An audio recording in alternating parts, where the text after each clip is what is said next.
Hello, hello, hello. Welcome back. Hope you're having a wonderful day.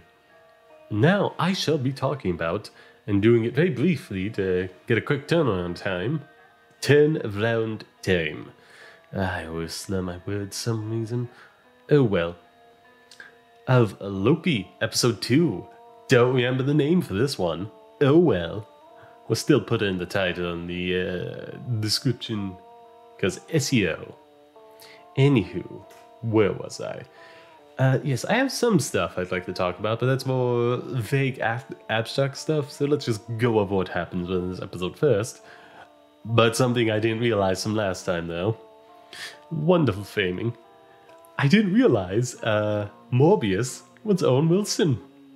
And my response to that is, no, he's supposed to be young. He's in the Wedding Crashers and that Jackie Chan movie, like something Rest and so Days Around the World. Or am I getting my films confused at this point? He's not supposed to be that old. I don't like it. It freaks me out. Everything I know him from, he looks young in. He looks pretty old in this one, and it's just, I don't need that reminder of mortality and my escapist TV shows. Like, it really freaked me out when I figured out that was Owen Wilson. Like, deeply unsettling me.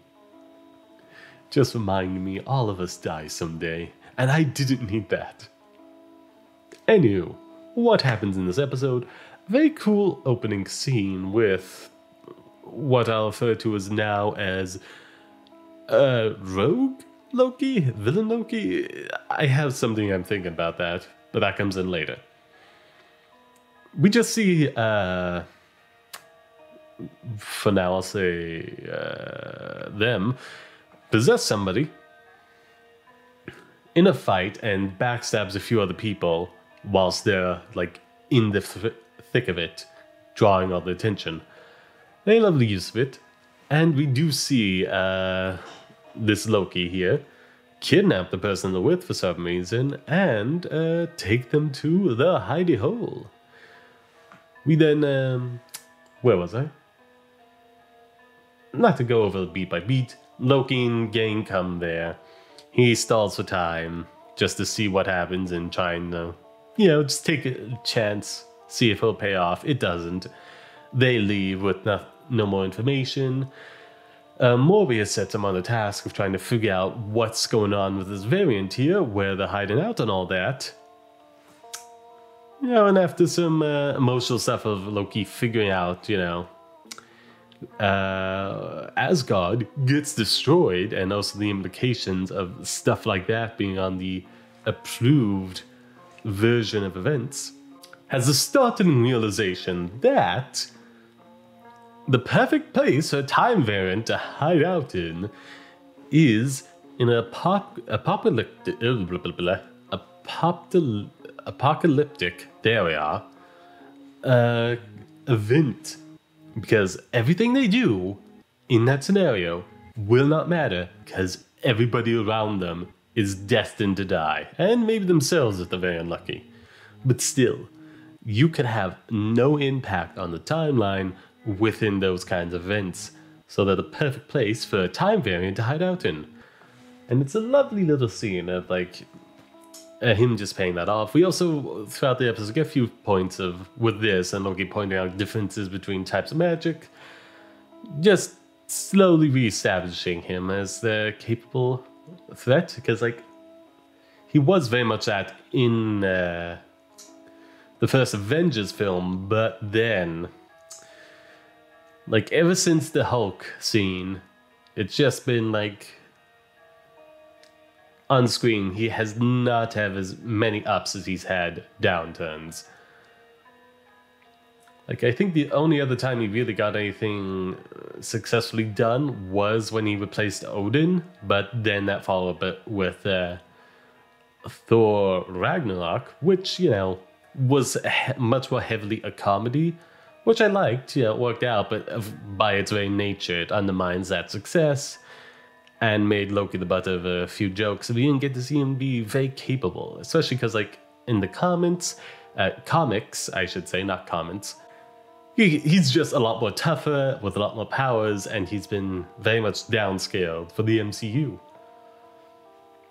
So it's just nice to see him get, like, a few upbeats, because, like, he just constantly seems beaten down in everything he's in. And it just gets a bit tiring. And to that end, there's actually a fight scene later on with possessed people where he, still loses.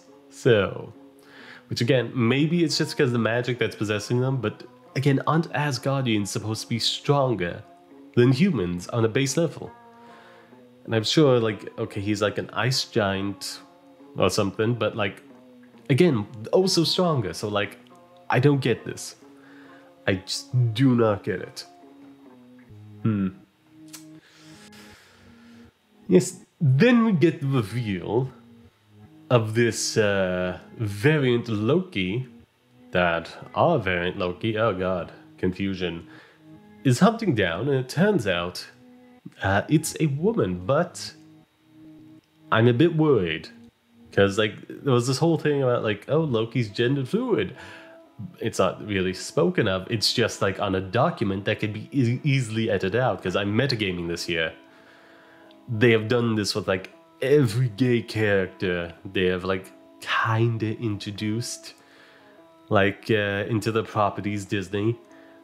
Because they've always just been so lightly sprinkled in, so that way you can just scoop them right back out again for China and other countries with more aggressive and hostile viewpoints of just the LGBTQ plus spectrum.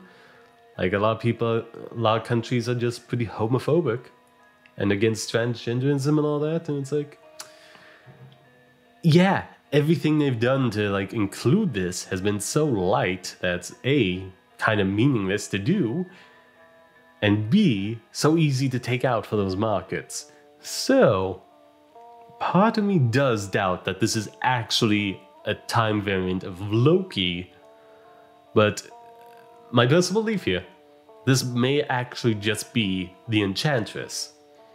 Another Thor villain. Like, I'm a connoisseur of everything but the original comics themselves. I will take any adaptation, any additional media, live action, animation, video games, anything but the actual comics. But But I have learned a few things, and like everything I've seen from this, female Loki, we'll go for now, has been things like the Enchantress was capable of. And again, like, they'd love to hint at this, and they always say all kinds of stuff on the press beat until, like, the shoe drops in the show or in the film. Like, remember, the film ain't gonna be called Endgame? Anywho. I don't know all the details off by heart, but there's... How do I say this? There is some similarities between Loki and the Enchantress as well, but this female Loki does take on a lot more characteristics of the Enchantress than we do see of Loki. For some reason her hair is blonde, and also, like, she says, this story isn't about you, or this isn't about you, which does kind of imply, like, she may just be playing into Loki's beliefs that it's a variant of himself, and the Time Authority's Time Variant Authority belief as well, for their own benefit, so they underestimate her and start hunting her down based on the wrong tactics. But, like, there's only so much that gets you, as we can see. But for some reason, it's part of a master plan. Very silly thing. They say she bombed the timeline with those resetters, sending them in points into time that didn't need to be reset. But again, finish one thought first. Did I finish that? I don't really have much more to say, I guess. It's just like the Enchantress is very much known for mind control possession of people. And we have seen Loki in the comics take on kind of more feminine form before, but then again, that was by possessing Lady Sif. So, who could say what Loki would look like as a girl? But at the same time, like every variant we saw was also like a male Loki, because like that CGI probably would have been expensive to have like 2 versions of, so I doubt they would have had it in there. It also might have been a reveal of sorts. I mean, they could have gotten the actress who played Lady Sif in for a cameo to reference it. That would have been neat. But still. Again, I don't know if I'm just like overthinking this way too much, because I've already got the thumbnail in my mind, and I just don't trust Disney at this point with these types of things. And I can't see the forest for the trees here, or if I'm actually onto something. I guess time will just tell me. Funny, given a show about time travel. Oh, time variance. Anywho, where was I? I was somewhere.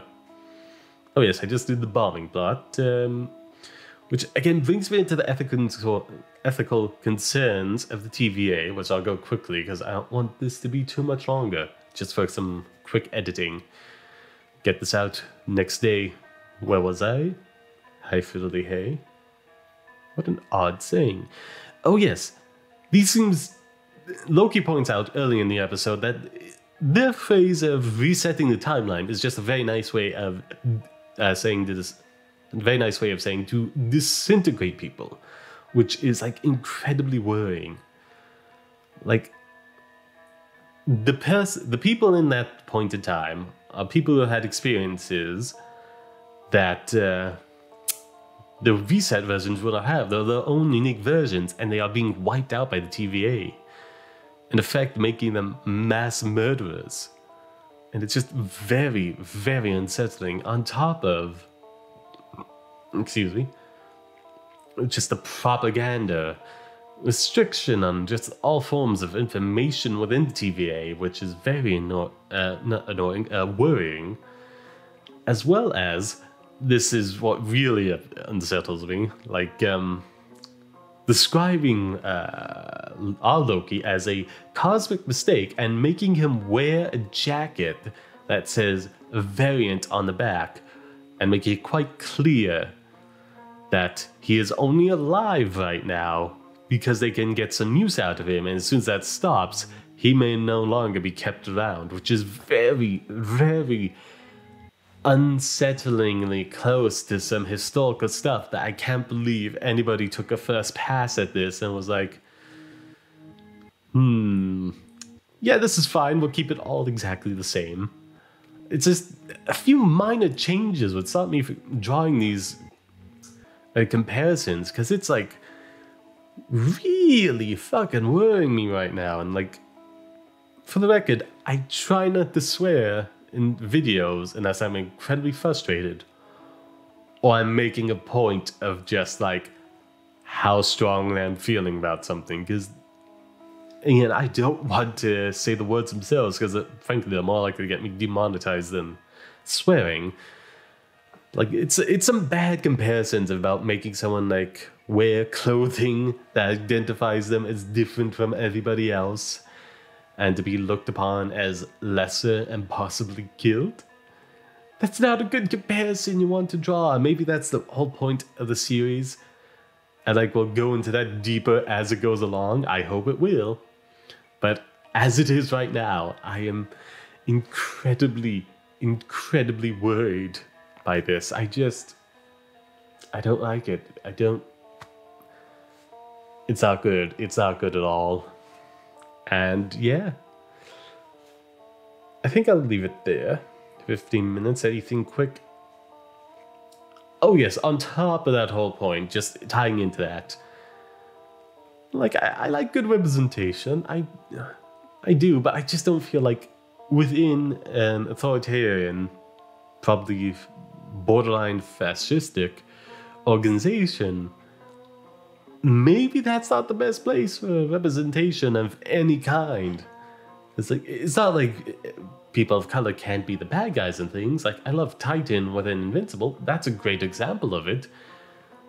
But not in authoritarian organizations. That's not a good place for it. Because at that point, it's just way too much baggage with it. But then again, that's just me. Maybe I'm just being like overthinking this way too much here. Like, bad organization, maybe positive representation should not be tied into it because it gets tainted by it. But that may just be how I look upon it. Anywho, that shall be all. Because, like, I don't want to go into too much about the action and all that, because it's fun to just watch in and of itself.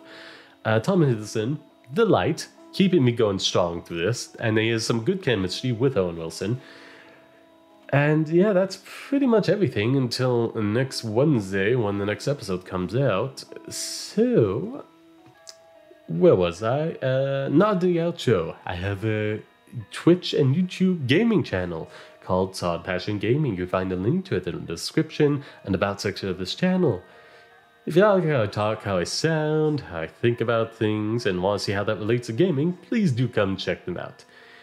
And that should be just about everything. So cut the outro. Thank you very much for watching. I hope you had a wonderful time. Be sure to like, comment, share the video about the place, and to subscribe. And also, if you're feeling exceptionally generous, take a look at my Patreon. Thank you very much for your time. Ta-ta, Wiedersehen, until we meet again.